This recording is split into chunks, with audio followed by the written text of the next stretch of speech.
Hello, everyone, and welcome to Harv's World for another episode of Pirates Bay Farm. I would like to welcome Brian Burnt, Niederhofer TX, Brendan Bowen, Lethan Barks, Mike Flynn, Renowned Invader, and Edward Ivakov to the channel. New subscribers, thank you so much for signing up to Harv's World. I very much appreciate you being here. Now, you're all probably wondering, what the heck is Harv doing at 2:30 in the morning? Well, I'll tell you. Talking to Lisbeth the other day, and she asked me for $35,000. And I said, okay, what do you need $35,000 for? And she said, well, I've got a surprise for you. I said, okay.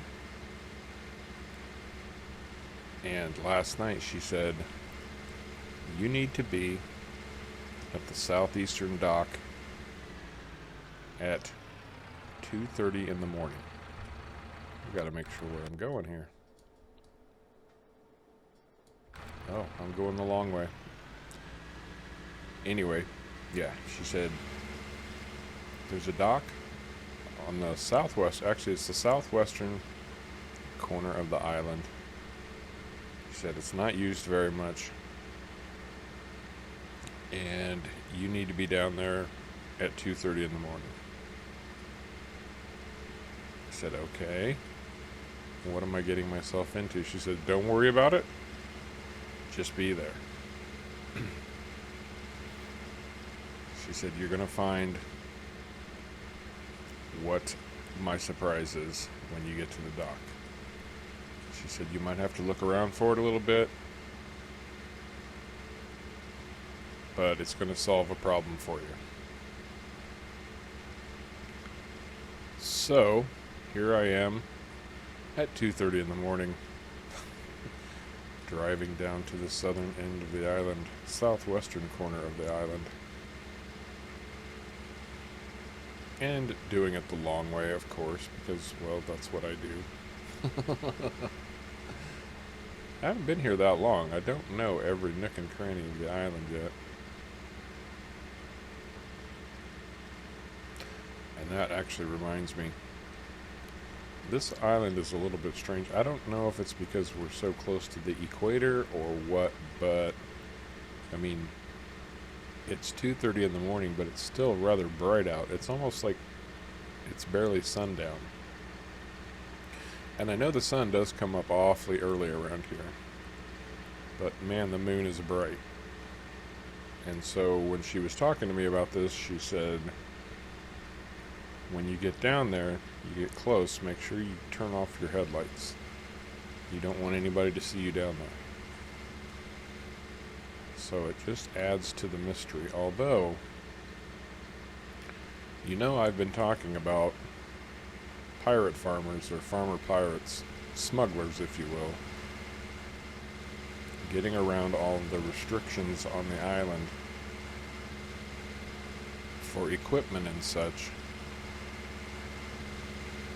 And I told you that Lisbeth had a lot of connections, so I might just be working my way into that little community, but we're going to see.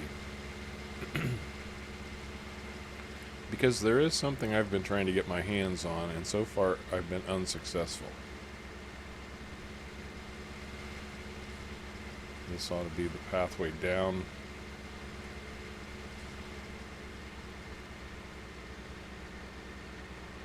It looks like it.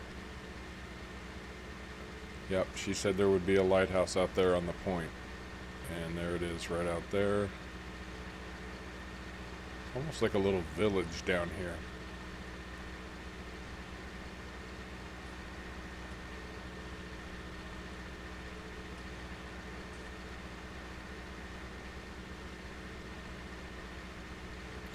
Yeah, it's really hard to tell sometimes with the way things are here, exactly what you can and can't get your hands on. Like one day you'll go to the shop or call them up and say, hey, I need this, and they're like, oh yeah, come on down, we've got that. but you ask for something else and it's like, oh no, you know, it'll be 3 months before we could get that for you, or no, we can't even get our hands on something like that. So it's really hard to tell. But I'm very, very intrigued by the mystery surrounding this, so we are going to find out.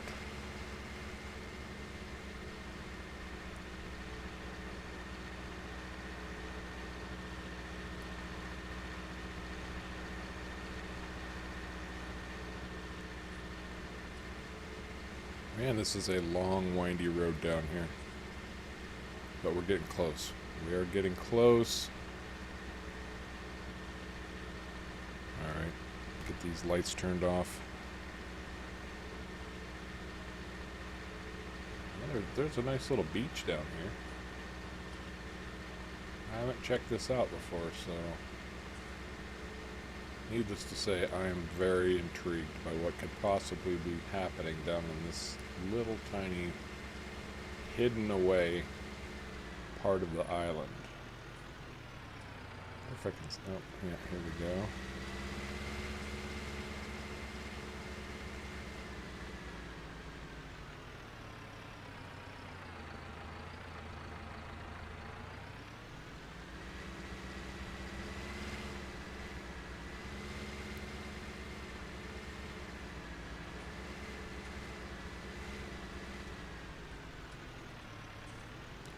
Well, there's a boat docked here at the moment.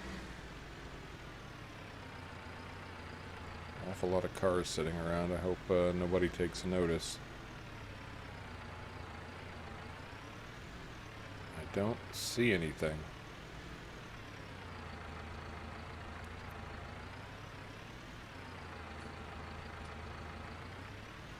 She implied it would be a piece of farm equipment.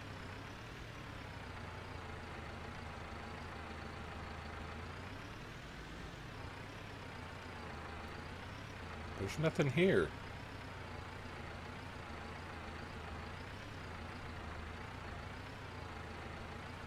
Oh, wait a minute.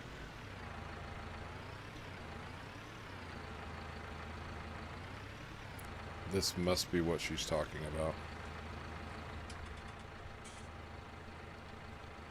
Sorry, but I'm turning on the flashlight. Interesting. Very interesting. Okay. Well, I have to assume this is the only thing sitting around. This has got to be it.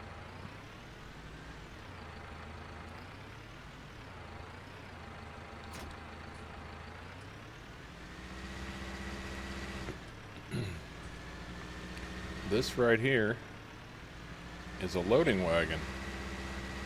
And yes, I have been trying to get my hands on one ever since Lisbeth loaned me hers. And haven't been able to.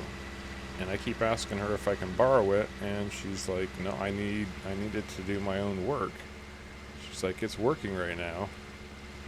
And, you know, I don't want to be pushy or rude or anything, so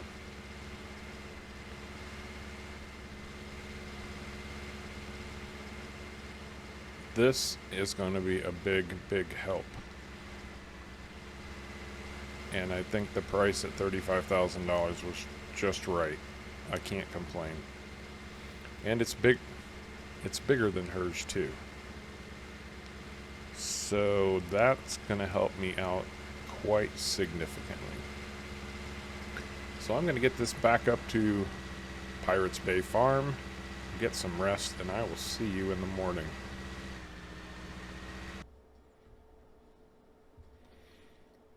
Oh, I was up too late. Slept in a little bit. That's okay. See if we can see this thing just a little bit better now. Man, it took forever to get back here. This tractor's a little bit slow. Yeah, that's pretty sweet. That's gonna do me up just right, I think.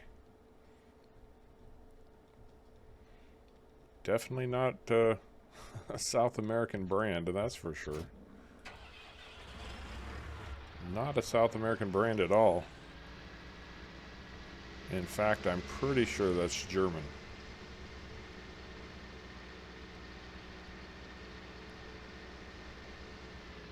So I'm not surprised that it came in by ship. But I need to get down to the cotton field and get a worker started on rolling that field one more time.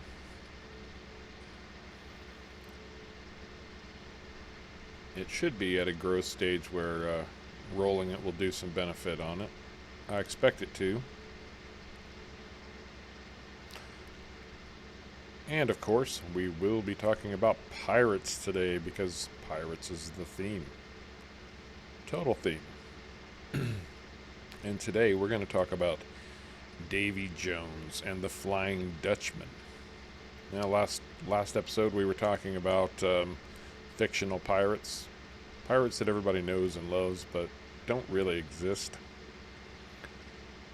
And technically Davy Jones fits the bill, but there really was a Davy Jones pirate captain. He just wasn't famous. He's in the pirate record books, but he never did anything of significance, and he never captained a ship called the Flying Dutchman. So that's where we're at on pirates today. Davy Jones and the Flying Dutchman, which we all know and abhor from Pirates of the Caribbean and his octopus face, or whatever you want to call it. Very creepy representation of Davy Jones there. Oh yeah, our cotton's growing up nicely here. Very nice. That's the right climate down here for it, you know. We're on field 49. We're going to set the working width on this to 5.9 meters, so it's just a little bit narrower. In fact, we're going to go 5.8 meters on field 49. And we're going to do 2 headland passes. Let's see what that does for us. That should give him plenty of room to roll right up and down. Yep, that looks pretty darn good. And he's going to end up stopping and starting in almost the exact same position. So I'll swing him back around like so. And I want to make sure that he's starting at the first waypoint. Tell him to drive that course. He fires up the rollers.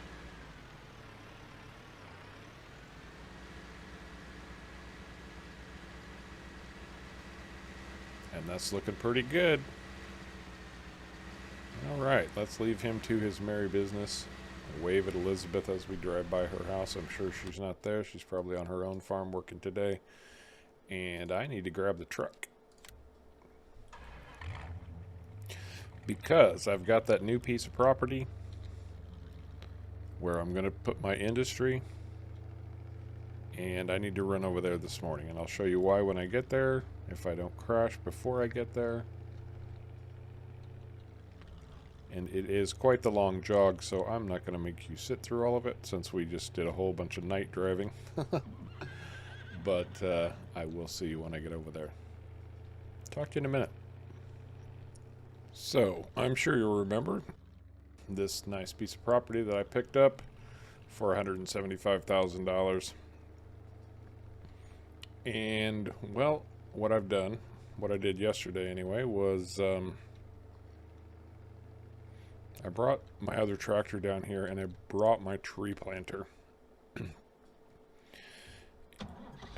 Because I figure I've got all this room.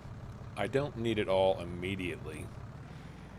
And so I also know that I'm going to need kind of a rotating stock of trees. And because of that, I think it will be safe to plant trees around this property. So that's what I'm going to do. And you'll notice here that I've only got 2 planters attached instead of the 3 that I used before. And I'll tell you why. I'm a little bit concerned that those trees that I planted before, and there are 150 of them, something like that anyway, I'm a little bit concerned that they are planted too close together.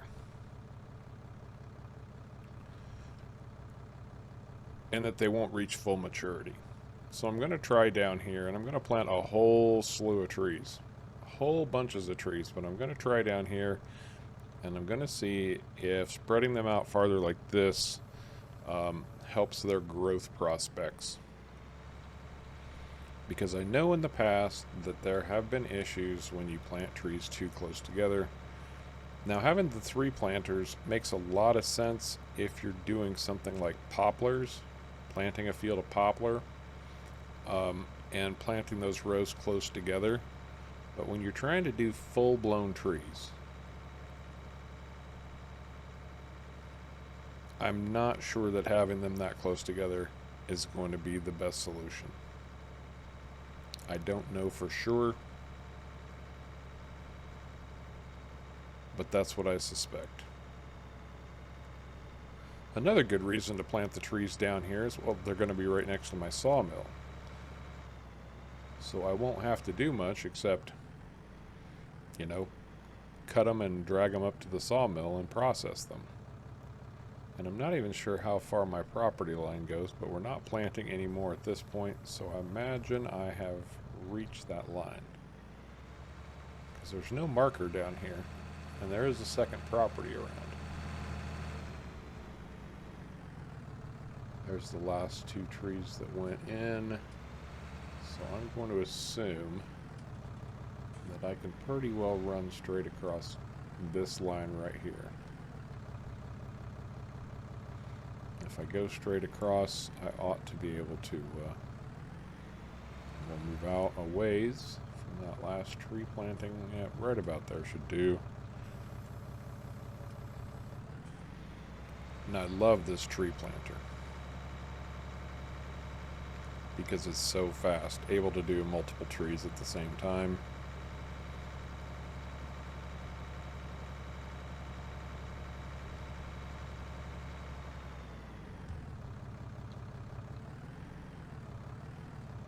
I'm not terribly concerned about this road, but I am over the line. You can see how one planter planted a tree but the other one didn't.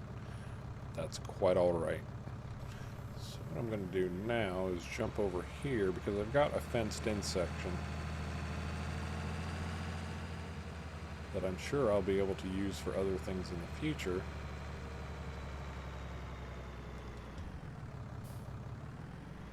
But right now it's going to be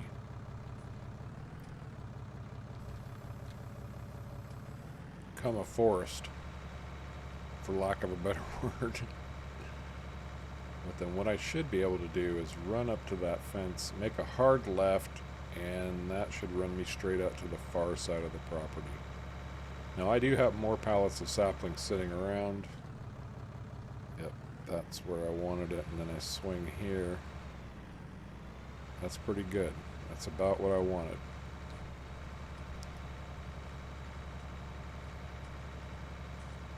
I think the people on this island are going to start thinking I'm a little bit nuts because I'm planting all of these trees, but I get the suspicion that they thought my aunt was a little bit nuts too. So I guess it runs in the family, and I guess I can live with that. And where those last trees going? I think I'll drop one right here. Like so. I'm not sure about this road. I don't know if I'll need it or not, but better to be safe than sorry. Okay. Man, the new trees were really hard to see.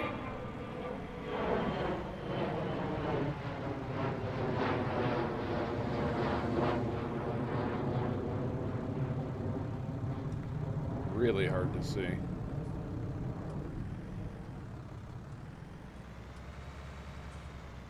About there.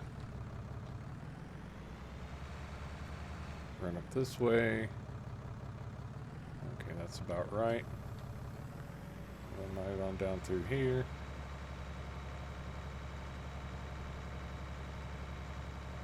And of course, I don't want to take up all the space because I do need to bring industry in here, and I don't want to have to wait to cut trees to get my buildings up and running. I need the building before the trees. which I'm sure you completely understand. But I'm going to need the trees. So this is going to be an ongoing process of growing trees, planting trees, cutting trees. Oh, there we go.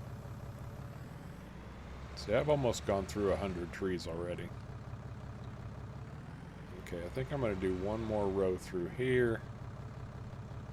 About like so, and then that'll be good there. Oops. And then I will fill in that other space over there that I was just talking about, and that'll leave this whole area right out in there that has the gravel and such in it all open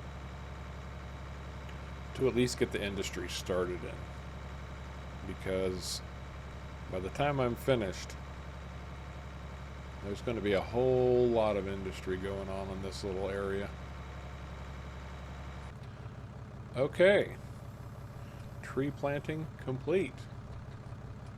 Outstanding. Absolutely outstanding. And I've got this whole area here to get my industry started building in.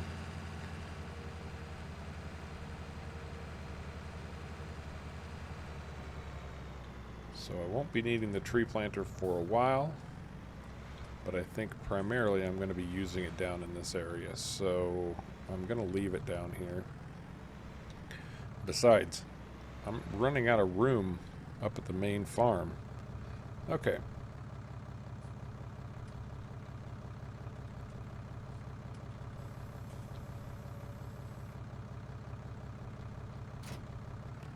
Just drop that off. And I need this tractor back up at the farm, so I am going to take the tractor and I will see you at Pirates Bay Farm. Okay, well, I'll tell you. Now, the rollers are a fine solution, but they're awfully small. And frankly, I'm sick to death of oilseed radish, reducing my ability to do anything. You know, I can't plant a crop without oilseed radish to start it off with, although I did manage to get that cotton crop done, but still, I mean, that's a smaller field. On the big field, man, yeah, impossible. Absolutely impossible.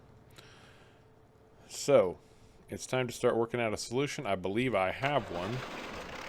I'm reasonably sure I have one. Especially now that I have a mower. And I'm going to drop off this this header right about here, so it's not too much in the way.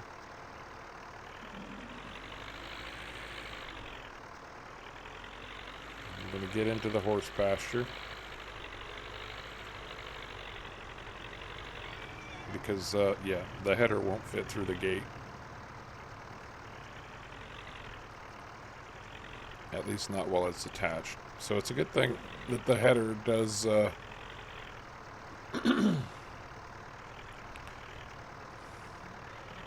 it's a good thing that the header works the way that it does. Assuming I can get around this stupid light pole. There we go. So anyway, a solution to my issue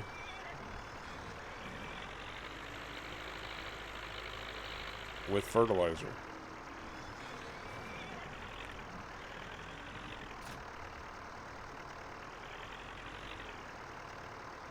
And I'm going to go clockwise. Why? Because I can, and it's free. But needless to say, it's going to require a whole bunch of mowing. A whole bunch of mowing. And I will show you exactly what I'm talking about here as I'm getting my stuff set up. And, well, this little, it's not exactly little, is it?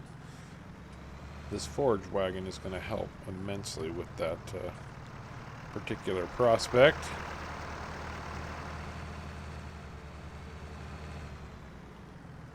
Swing him around, get a helper working on this too. Perfect. Close the gate. I said close the gate. Thank you.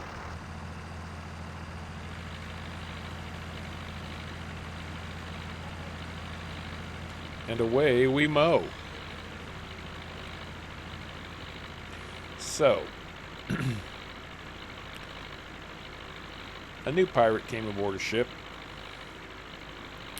and he was talking to one of the older pirates there, and this old pirate, he had pieces missing all over the place. And the new pirate, the young recruit, said, "Oh, I see you're missing a leg. What happened?" And he said, "Well, I was fighting off Blackbeard's crew, and they chopped my leg off." The pirate was impressed. He's like, "Oh, that's impressive. You lost your leg to Blackbeard's crew." He's like, "Oh, yeah." The pirate says, "Well, you've got a hook instead of a hand. What happened there?"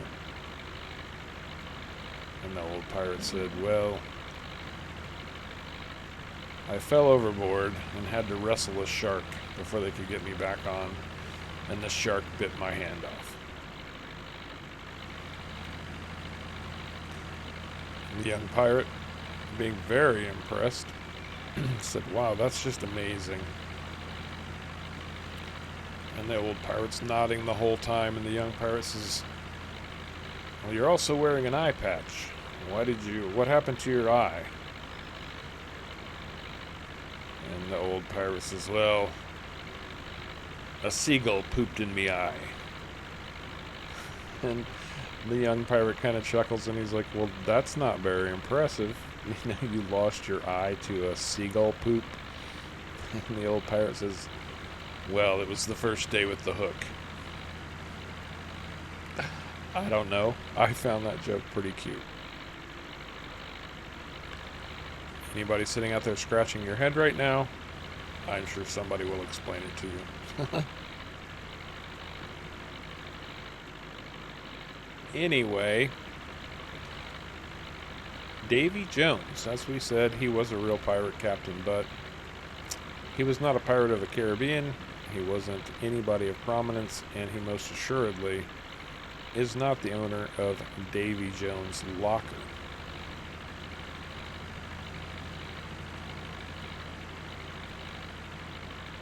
In fact, at least that real Davy Jones is not the keeper of Davy Jones' locker.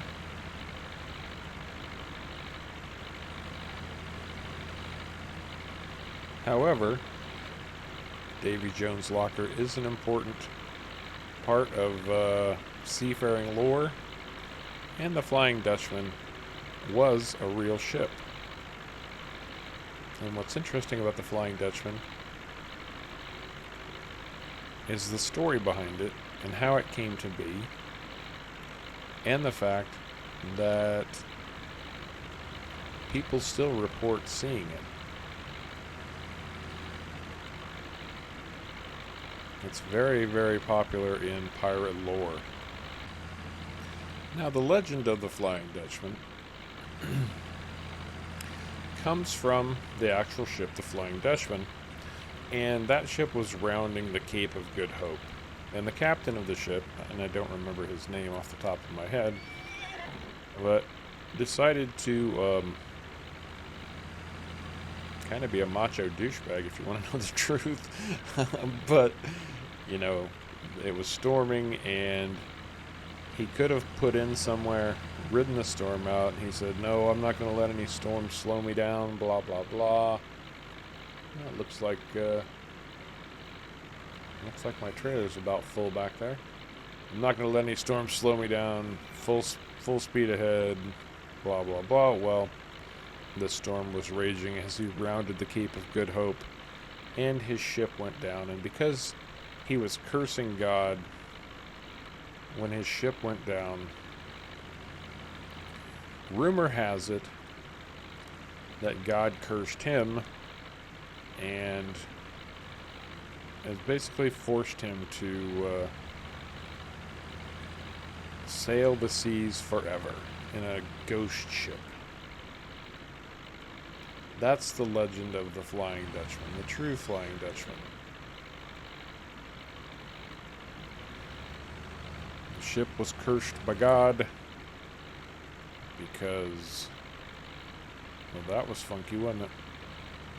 It's probably going to do it for my trailer, too.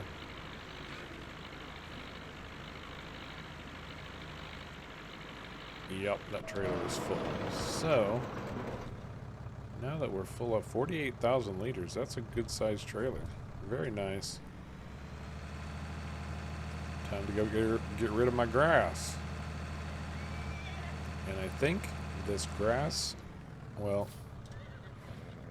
over time, because it's not going to happen quickly, but I think this grass might just solve my fertilizer problem. And I know some of you already know exactly what I'm talking about. Some of you don't. But oh man, look at that canola field out there. How gorgeous is that? Outstanding. I love a canola field when it's in bloom. Absolutely love it. One of the prettiest things I've ever seen.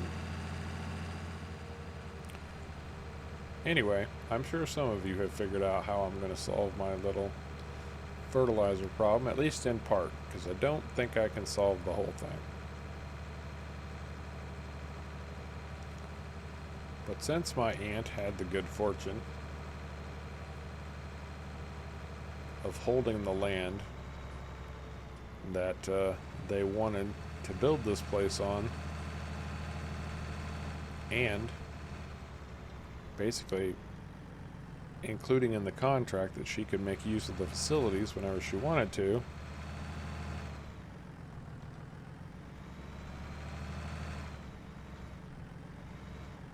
I'm going to be making some silage.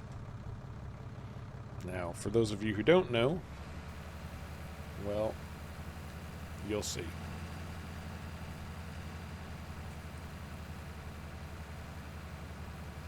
I'm trying to crawl up the wall. This thing does not unload very quick, which can be good. It's not a bad thing to spread out like this.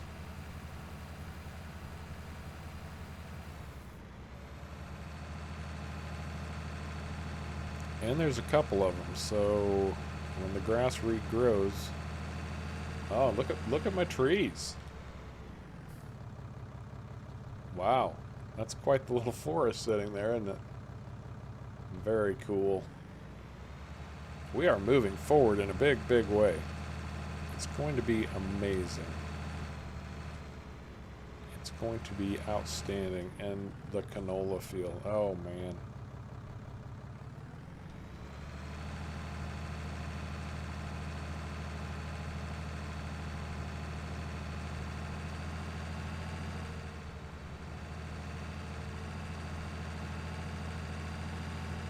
Okay, so canola, forest, silage, Davy Jones locker, and the Flying Dutchman. So as I said, yeah, God cursed the Flying Dutchman as it went down, that it must sail for all eternity. It can never reach port. And so a ghostly visage of the Flying Dutchman has been seen by sailors for centuries. And the rumor behind it was that if you saw the Flying Dutchman, you were most certainly doomed to peril.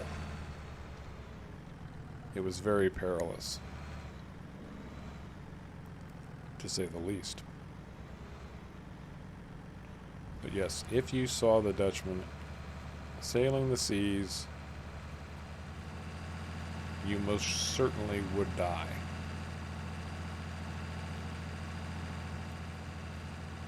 And there are many, many accounts of people who have seen the Flying Dutchman, and several accounts of people meeting their fate upon seeing the Flying Dutchman. Nobody knows how true they are.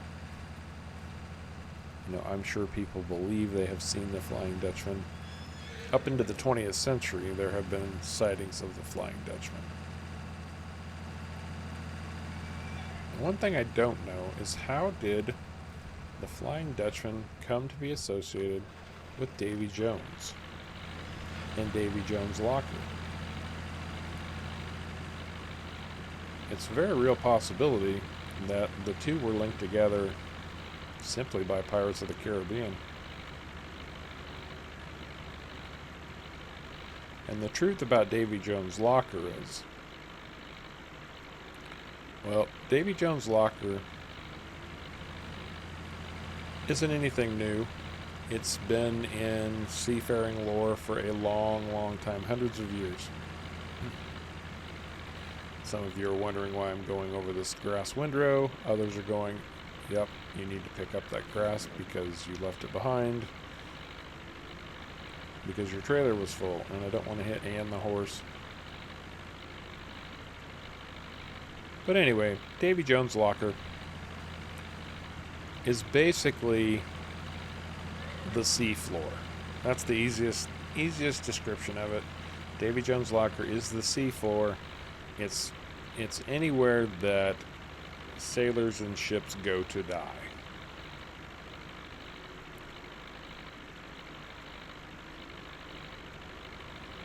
You know, they say the sea floor has claimed thousands of lives and thousands of ships, and that's absolutely true. But that is also why... Where did Ann go? Ann just disappeared.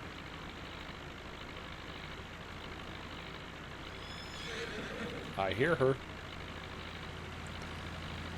So yeah, anytime somebody talks about Davy Jones' locker, it just means the sea floor, where people have gone to die or have died. Now there is some speculation centered around the fact that Davy Jones is sort of considered, and this is probably where Pirates of the Caribbean got it. Davy Jones is considered sort of the evil god of the seafaring world or something along those lines. Very real possibility that that's true. Who knows for sure? You know how these things get embellished.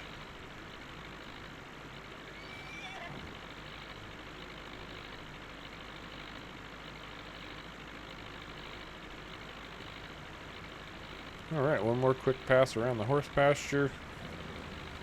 And Ann has plenty to eat, so she is not going to starve by me mowing out this grass.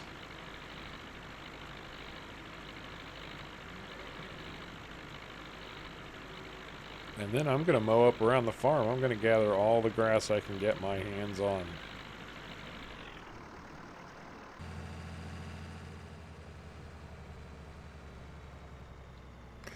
I think that's about all the grass I can get my hands on. Pretty good amount, though. I ended up hauling another 2 trailer loads over, and then this one. So, yeah, about 160,000 liters it looks like. Not too shabby. Not too shabby at all.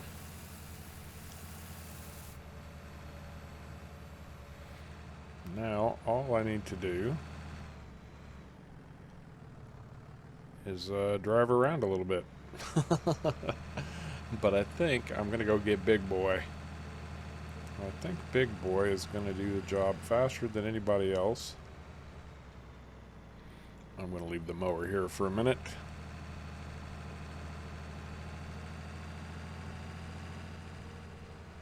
But yeah, I mowed all the grass around field 44 here.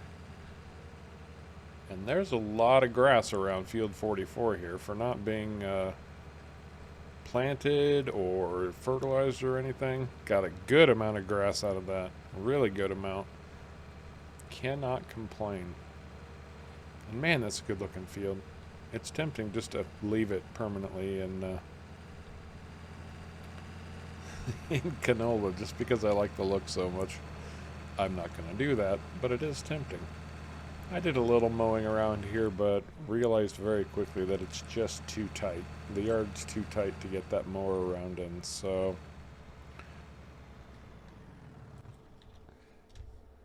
wasn't gonna happen. But field 44? Come on, big boy. I know how much you hate starting up.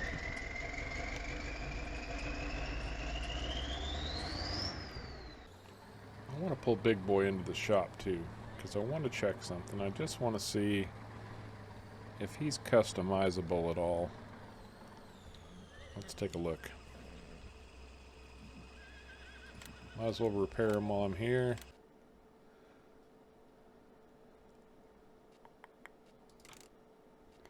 Oh yeah, that's what I was looking for right there. It's going to cost me $3 grand, but that's going to make big boy a force to be reckoned with. You know what? I could paint him up too. Although I'm not liking that so much, but we've kind of been running with an orange-yellow theme on this farm. I think I might stick with that. That's not bad. What do you think? I mean, Harv's World is normally crimson, but crimson's just not cutting it on this particular piece of equipment. It's just so dull. It looks kind of flat and ugly. I don't like it. What's this? That's not bad. I like it. I'm going with it.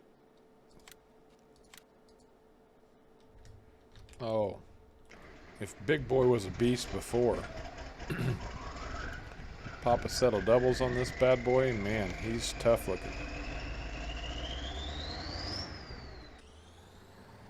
We just wish there was an upgrade for that engine, because, man, it does not like to start up.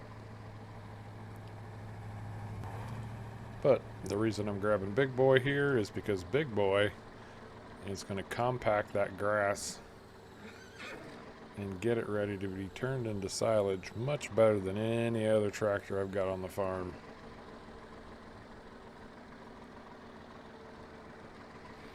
Much better. And the extra tires will A, add some extra weight, and B, give me more surface area. It's not going to take him long, because it's only about, what do we say, 160,000 liters of chaff in that bunker. It's not going to take him long to take care of that. I almost guarantee.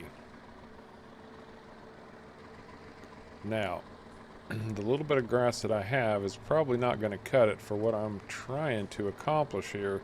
So I'm going to have to consider the possibility that I'm going to need to enhance my ability to grow something that will produce more silage, which will in turn advance the farm, make it quicker and more fuel efficient. Or more efficient, not fuel efficient, just efficient in general. Oh yeah, Big Boy just rolls right over this. He's got a nice little bit of flexibility in his suspension too. Look at that. Look how those axles just roll back and forth. This is a sweet tractor. I'm not the biggest fan of the articulated tractors, but I'll tell you what, Big Boy is alright. I'm mostly not a big fan of articulated tractors because, well, I can't get the hang of driving them. They almost steer too tight because they swivel. You can get a really sharp turn out of them because of the swivel on them. I don't know. It's just me. I know it's just me. A lot of people love them. And maybe I just don't use them enough. Maybe using Big Boy a lot, which I have been doing, will keep me going. And you know, now that I see this color in the sunlight, I'm not so fond of it. I might have to go switch it again. Maybe we'll go back to that orange. I am kind of liking the orange-yellow theme going on here on Pirates Bay.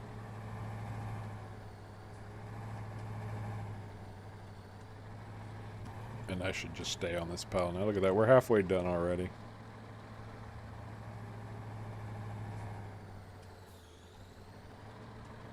I would consider doing corn for chaff, but that's going to require a whole bunch more equipment. I think, since I've already got the mower, I've got the forage wagon. I think finding a way to create more grass is going to be the way to go. If I'm going to be creating a lot of silage, and I expect to be creating a lot of silage, I really think that grass is probably going to be the way to go, because it's so much faster, and it's really not that much less of a challenge than corn to make silage, at least quantity wise. And actually it's a lot simpler, because once I plant it, it's planted. I don't have to jump through all the hoops of dealing with it on this farm. I don't have to double fertilize it. I don't have to plow the whole field out. And with the small equipment that we're kind of stuck with at the moment, which we are growing up a little bit, but not as fast as I would like. Anyway, so we have 155,000 liters of chaff, 100% compacted. Throw a blanket on that bad boy, and that's done. Very nice. The cotton field is coming along nicely. Oh, and look at that. Look at that. The canola field has turned. It's ready to harvest. And that didn't take long. Wow, impressive. But the cotton is all completely fertilized thanks to the rollers. And yes, I did have to weed that field. I did that between episodes.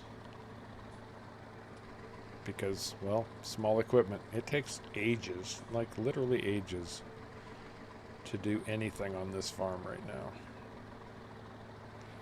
But grass might just be the ticket. I think I'm going to need to look into a field for some extra grass growth. Actually, you know what?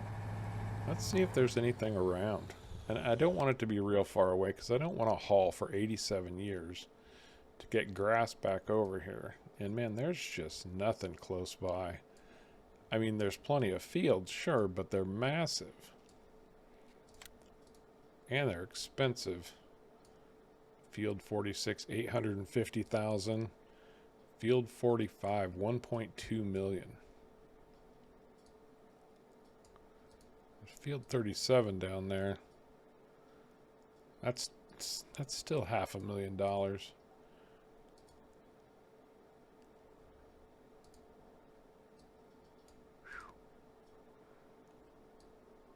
Yep, fields on this map are very, very expensive.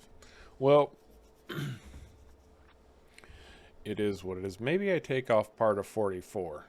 Maybe I cut 44 in half, take like a third of it and turn that into grass. That's a thought. That might be where I go with that. Once this canola is harvested. Now it doesn't enhance my ability to make money necessarily, but it would make that field a lot more manageable. I don't know, we'll see. Maybe I just have to bite the bullet and buy a field that's farther away and haul the grass back. I don't know. But I think that's going to do it for this episode of Pirates Bay Farm. I hope you enjoyed it. If you did, remember to hit the like and subscribe buttons down below.